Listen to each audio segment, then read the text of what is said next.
Hello guys, this is Vaishali Gaur and I welcome you on in Vilas classes. कैसे आप सभी? उम्मीद करती हूँ आप सभी अच्छे होंगे और आपकी स्टडी अच्छी चल रही होगी। तो गाइस, लास्ट वीडियो में हमने कवर किया था क्लास 9th का chapter 1 matter in our surrounding, जिसमें हमने कुछ बेसिक कंसेप्ट्स कवर किए थे, लाइक मैटर क्या होता है ना, मैटर की डेफिनेशंस, हमने मैटर्स किससे बनता है, एटम, मॉलिक्यूल, सारी चीज़ हमने कवर करी थी। साथ ही हमने टाइप्स ऑफ मैटर भी कवर किया था, सॉलिड, लिक्विड, गैस, उनकी प्रॉपर्टीज, उनको भी कवर करते हुए हमने कुछ कैरेक्टरिस्टिक्स पढ़े थे जिन पार्टिकल से मैटर बनता है, उन पार्टिकल्स की क्या कैरेक्टरिस्टिक्स होती है वो हमने कवर की थी। ओके, तो आज हम इस वीडियो में नेक्स्ट चैप्टर, हमारे इसी चैप्टर के नेक्स्ट टॉपिक को कवर करने वाले हैं, जो है हमारा state of change of matter. State of change of matter. हमेशा की तरह मैं आपको यही चीज़ बोलूंगी बच्चों कि जो भी चीज़ आप पढ़ रहे हो उसके टॉपिक को सबसे पहले समझिए कि टॉपिक क्या कह रहा है ना। तो यहाँ पे हमारे को कहा जा रहा है state of change of matter. हम लोग यहाँ पे क्या करने वाले हैं? मैटर की स्टेट को चेंज करने वाले हैं। क्या करने वाले हैं? मैटर की स्टेट को चेंज करने वाले हैं। लास्ट वीडियो में हमने पढ़ा था मैटर की 3 स्टेट्स होती है, सॉलिड, लिक्विड एंड गैस। तो हम किस तरीके से सॉलिड को लिक्विड में चेंज करेंगे, लिक्विड को गैसियस स्टेट में चेंज करेंगे, या फिर गैसियस स्टेट को हम लोग कैसे वापस वाटर स्टेट में लेकर आते हैं। तो ये सारे कंसेप्ट जो हैं वो इस टॉपिक में कवर होते हैं। तो यहाँ पे कहा जा रहा है state of change of matter 2 तरीके से चेंज हो सकते हैं। One is by changing temperature and one is by changing pressure. या तो हम क्या करेंगे? टेम्परेचर को चेंज करेंगे, या फिर हम प्रेशर की वैल्यू, या तो प्रेशर इंक्रीज करेंगे या फिर प्रेशर डिक्रीज करेंगे। तो पहली चीज हमें कही जाती है बाय चेंजिंग टेम्परेचर। टेम्परेचर देखिए, आपके पास में कोई सॉलिड है, सॉलिड में अगर आप क्या करोगे? टेम्परेचर को रेज करोगे। अब देखिए, लास्ट वीडियो में हमने पढ़ा था कि हर एक पार्टिकल कौन सी एनर्जी पोजेस करता है? काइनेटिक एनर्जी पोजेस करता है। अब जैसे जैसे आप टेम्परेचर रेज करते जाओगे, काइनेटिक एनर्जी क्या करती जाएगी? इंक्रीज होती जाएगी। और काइनेटिक एनर्जी के इंक्रीज होने की वजह से पार्टिकल्स क्या करते हैं? मूवमेंट करना शुरू कर देते हैं। यही चीज हमने पढ़ी थी। तो वही चीज देखिए यहाँ पर एप्लीकेबल हो रही है। सबसे बढ़िया example solid, liquid and gas के स्टेट का चेंज होने का हमेशा ही होता है वाटर। कौन सा होता है बच्चों? वाटर। वाटर अगर सॉलिड स्टेट में होगा तो आप क्या कह दोगे उसे? आइस। लिक्विड में है तो एज यूजली H2O वाटर ही होगा। गैसियस स्टेट में आप क्या कह देते हो उसे? वेपर। यही कहते हो।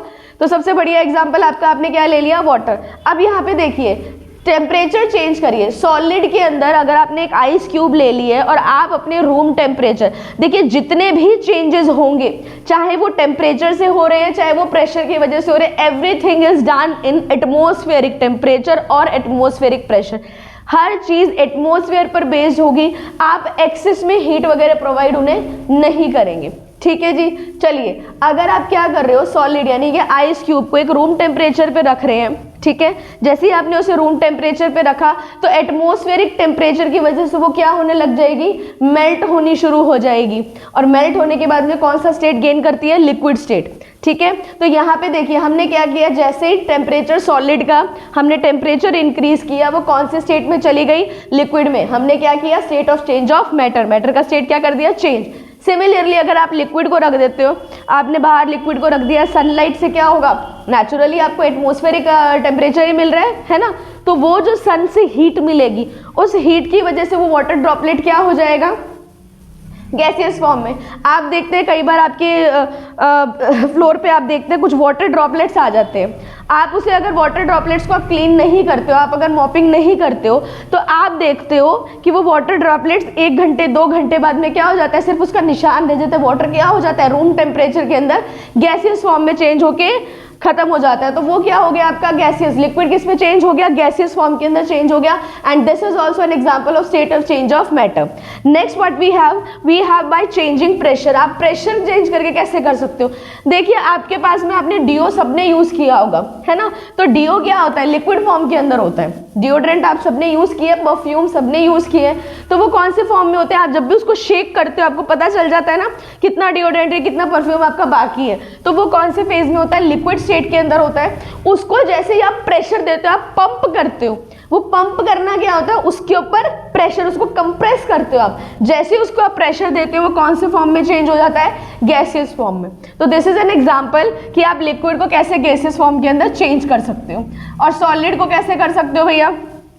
कोई भी आपके पास में सॉलिड ऑब्जेक्ट, अगर आपके पास में आइस है, आप उस पर प्रेशर, आप जैसे सॉलिड आइस को ब्रेक करते हो तो ब्रेक करने पर क्या होता है, वो थोड़ा सा क्या होता है, लिक्विफाई हो जाता है। तो वो कौन से स्टेट में चेंज हो गया, मैटर लिक्विड स्टेट में चेंज हो गया। तो यहाँ पे भी हमने क्या किया, state of change of matter by changing pressure. जैसे जैसे आप प्रेशर इंक्रीज या डिक्रीज करते जाओगे वो क्या करता जाएगा, अपने स्टेट को चेंज करता जाएगा। इसका एक और तरीका है जो कल हमने प्रॉपर्टीज करी थी सॉलिड, लिक्विड एंड गैस की। देखिए जब आप सॉलिड पर प्रेशर अप्लाई करोगे, किसी भी सॉलिड चीज पर आप जैसे प्रेशर अप्लाई करोगे उसके पार्टिकल्स क्या हो जाएंगे, डिस्टेंस में आने शुरू हो जाएंगे, मूव करने शुरू हो जाएंगे। और जब सॉलिड के पार्टिकल्स मूव करते हैं तो उनके बीच में वॉइड्स जनरेट होते हैं, इंटरमॉलिक्यूलर स्पेस, या फिर हम ये कहते हैं इंटरमॉलिक्यूलर वॉइड्स जनरेट होने शुरू हो जाते हैं। और वो वॉइड्स फिर क्या बन जाते हैं, लिक्विड। जैसे अगर आपके पास में कोई सब्सटेंस है जिसके पार्टिकल्स क्या है, कुछ गैपिंग में है, कुछ वॉइड्स में है, तो वो कौन से स्टेट में आ जाते हैं, लिक्विड में। अब आप लिक्विड को कंप्रेस करोगे तो पार्टिकल्स और स्पेस जनरेट करेगा और वॉइड्स जनरेट होंगे, और वो फिर कौन से स्टेट के अंदर आ जाएगा, गैसियस फॉर्म के अंदर। क्लियर है बच्चों। नेक्स्ट टॉपिक आपका क्या कहता है, अब देखिए bye changing temperature and pressure, ये हमने वर्बली तो समझ लिया। अब साइंटिफिकली हम टेक्निकली अगर लाइंस की बात करें तो हम कैसे इसको लिख सकते हैं, बाय चेंजिंग टेम्परेचर। मैंने आपको बोला ना सॉलिड को आप लिक्विड में कैसे कर सकते हो, बाय मेल्टिंग। तो ये देखिए melting point, the temperature at which a solid melts to form liquid at atmospheric, ATM मतलब क्या होता है, atmospheric pressure is called its melting point. मतलब ऐसा टेम्परेचर जिसमें सॉलिड क्या करता है, अपने आप को मेल्ट करके लिक्विड फॉर्म में ले आता है। कब, एक एटमॉस्फेरिक प्रेशर। आप कोई एक्स्ट्रा प्रेशर या एक्स्ट्रा टेम्परेचर नहीं जनरेट कर रहे हो, वो एटमॉस्फेरिक हो रहा है, तो उसे आप क्या कहोगे, मेल्टिंग पॉइंट। ठीक है जी। अब देखिए किसी को अगर ये प्रॉब्लम आती है कि मुझे ये नहीं पता चलता कि सॉलिड कब लिक्विड में जनरेट होता है, तो लिक्विड में चेंज होने की वजह से उसे मेल्टिंग पॉइंट कहा जाता है, या फिर अगर कोई लिक्विड सॉलिड बन रहा है तो उसे सॉलिडिफिकेशन कहा जाता है। ये कंसेप्ट अगर किसी का क्लियर नहीं होता तो एक छोटी सी एग्जाम्पल ले लीजिए। जब भी आप आइसक्रीम खाते हो तो आइसक्रीम किस फॉर्म में होती है, सॉलिड फॉर्म में होती है, और फिर आपको क्या कहा जाता है कि जल्दी से आइसक्रीम आप स्कूप कर लो, अदरवाइज वो क्या हो जाएगी, मेल्ट हो जाएगी। तो सॉलिड जब लिक्विड में चेंज होता है तो क्या होता है, मेल्टिंग प्रोसेस। ठीक है, ऐसे ही कुछ एग्जांपल्स आप कंसिडर कर सकते हो जिससे आपको एक जितने भी आपके डाउट्स होते हैं कि आपकी स्टेट जो चेंज हो रही है उस चेंजिंग स्टेट्स को क्या कहा जाता है, तो वो अगर ऐसे भी कोई डाउट्स आपके पास में है, अगर आपको ऐसे कोई आपको शॉर्टकट्स चाहिए तो कमेंट में बता दीजिएगा, नेक्स्ट वन शॉट वीडियो में वो भी क्लियर हो जाएगा। चलिए नेक्स्ट आपका है latent heat of fusion. Latent heat of fusion, देखिए फिर वही बात आती है, स्टेटमेंट अपना टॉपिक को कवर करो। हीट ऑफ फ्यूजन, फ्यूजन मतलब ब्रेक होना, है ना। अब आप किस चीज से ब्रेक कर रहे हो, हीट। किस चीज से ब्रेक कर रहे हो, हीट। तो इसका मतलब क्या है, the amount of heat required to change 1 kg solid to its liquid state. इतना अमाउंट चाहिए, इतनी अमाउंट ऑफ हीट आपको चाहिए जिसकी वजह से आप क्या करोगे, सॉलिड को ब्रेक किस में कर रहे हो, लिक्विड स्टेट के अंदर। उसे आप क्या बोलते हो, latent heat of fusion. Clear है, बहुत इजी चीजें हैं। अगर आप अपने टॉपिक को ब्रेक करना शुरू कर दोगे ना बच्चों, टॉपिक से आप कंसेप्ट निकालना शुरू कर दोगे, तो कोई भी ऐसा टॉपिक नहीं है जिसे आप ना समझ सको या जिसे आप ना एक्सप्लेन कर सको। नेक्स्ट आपको कहते हैं बॉइलिंग पॉइंट। अब देखिए इसमें भी बात आ गई, बॉयल करना, ऐसा पॉइंट जहां पे वाटर क्या होने लग जाए, बॉयल। सॉलिड तो बॉयल होता नहीं, गैस भी बॉयल होता नहीं, लिक्विड ही बॉयल होता है। तो अब यहाँ पे हम लोग क्या करेंगे, the temperature at which a liquid boil, हमें किसको बॉयल करना है, लिक्विड को ही ना। ऐसा टेम्परेचर जिसमें लिक्विड बॉयल होना शुरू हो जाए और कौन से फॉर्म में आ जाए, वेपर फॉर्म में आ जाए। कहाँ पर, एटमॉस्फेरिक प्रेशर। फिर बात हम किसकी करेंगे, एटमॉस्फेयर की करेंगे। At atmospheric pressure is known as boiling point. के ए बच्चों नोन एज है, कंफ्यूज मत होना, known as boiling point। Clear है। After that what we have, latent heat of vaporization. अब देखिए हमने लेटेंट हीट ऑफ फ्यूजन पढ़ा, तो हमने क्या किया, इतनी हीट ली जिससे क्या हो गया, जो भी सब्सटेंस है वो ब्रेक डाउन हो गया। अब यहाँ पे हम लोग बात करें हीट ऑफ वेपराइजेशन। हमें क्या करना है, इतनी हीट चाहिए कि कौन सा फॉर्म जनरेट हो जाए, वेपर। वेपर में भैया क्या चीज जनरेट होगी, लिक्विड होगी। सॉलिड भी होती है बट इन रेयर केसेस। अगर हम जनरली टर्म में बात करें तो लिक्विड ही वेपर फॉर्म में आती है। अब लेटेंट हीट ऑफ वेपराइजेशन क्या कह रहा है, the amount of heat required to change liquid to it gaseous state. इतनी हीट हमें चाहिए जिससे हम किसी लिक्विड स्टेट को किस में चेंज करेंगे, गैसियस स्टेट में चेंज करेंगे। वो हमारा क्या कहलाता है, latent heat of vaporization. Clear है बच्चों।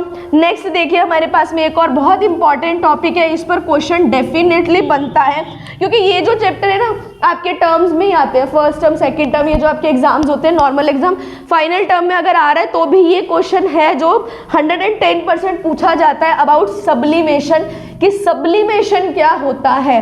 सब्लिमेशन कुछ नहीं, एक ऐसी प्रोसेस होती है जिसमें, अब देखिए हमने ये चीज़ पढ़ा है कि सॉलिड पहले लिक्विड में चेंज होती है, देन लिक्विड किस में, गैसियस फॉर्म में चेंज होती है, गैसियस फॉर्म वापस लिक्विड में, एंड लिक्विड वापस सॉलिड में, यही पढ़ते आए हैं। लेकिन सब्लिमेशन एक ऐसा प्रोसेस है जिसमें सॉलिड डायरेक्टली किस में कन्वर्ट होता है, गैसियस फॉर्म में कन्वर्ट होता है, लिक्विड स्टेट में नहीं होता है।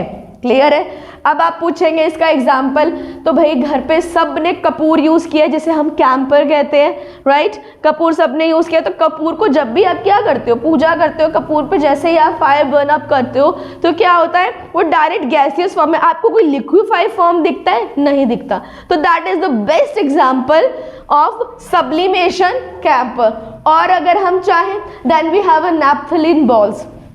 आपने देखा होगा आपकी मदर या फिर ग्रैंड मदर्स जो हैं वो बेसिकली क्या करती है, जब भी आपके विंटर क्लोथ्स को आप संभाल के रखते हैं ना, जब समर स्टार्ट हो जाते हैं आप विंटर क्लोथ्स को पैकअप करके रख देते हो, उस टाइम पे आप देखते हो कि आपकी ग्रैंड मदर या मदर एक वाइट कलर की छोटी छोटी बॉल्स उसके अंदर रखती है which create a fragrance in the clothes. उसमें जो है किसी भी तरीके की स्मेल जनरेट नहीं होने देती है। एंड आफ्टर 6 months और 7 months when you just pick it up your clothes, तो आप देखते हो कि वो जो बॉल्स थी वो क्या होने लगी है, छोटी होने लगी। लेकिन क्या उसके लिक्विड ड्रॉप्स आपको क्लोथ्स में दिखते हैं, नहीं। तो नैप्थलीन बॉल्स भी क्या करती है, सब्लिमेशन का प्रोसेस अकर करती है, which means that a solid directly convert into gaseous form rather than converting in the liquid one.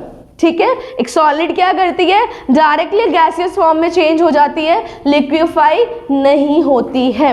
Clear है बच्चों। तो these are the topics which we have covered in this video. The topic is change of state of matter by changing temperature और by changing pressure, और latent heat of fusion, latent heat of vaporization, and the most important, sublimation. I hope no doubt will be left on this video. If you have any kind of doubt here, then comment below and I will just sort it in the next video. Okay, next video in this is the one shot video है ना, उसी के अंदर आपके सारे doubts जो है वो रिजॉल्व किए जाएंगे। अगर आपको मेरी वीडियो अच्छी लगी तो चैनल को लाइक करें, सब्सक्राइब करें और जितना हो सके शेयर करें ताकि आपकी तरह कुछ और बच्चों को बेनिफिट्स मिल जाए। चलिए स्टूडेंट्स, मिलते हैं नेक्स्ट वीडियो में। Bye bye.